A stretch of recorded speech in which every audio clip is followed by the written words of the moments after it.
Step 1, take off your brake cap for your fluid. Jack it up, take off the wheel for your front brakes. So start at the farthest from the cylinder.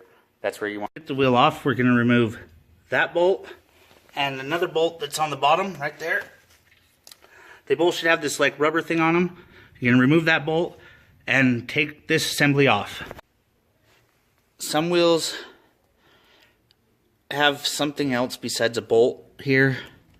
I've seen a few that are like a moon. I think they call them like a moon something, but you have to hammer it out. It's like a little pin. But no matter what, either way, these are only hold on by 2 pieces. So you should be okay. After you're done taking that off, these are sitting in here. You're going to take those off.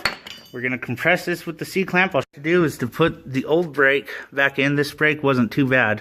So this you really normally wouldn't replace. But anyways, you're going to put the brake here up against your cylinder with your C-clamp. And you're going to clamp until this restricts back like so.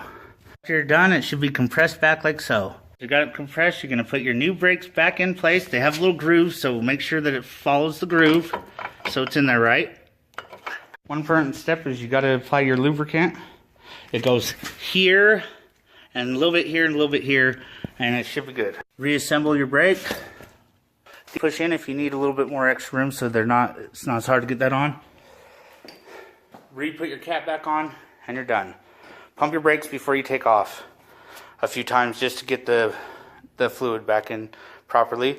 And if it's not going on, it's because either your brake's not in the right, it's either your pads aren't in here correctly, or you're not lined up with the holes. So pretty straightforward.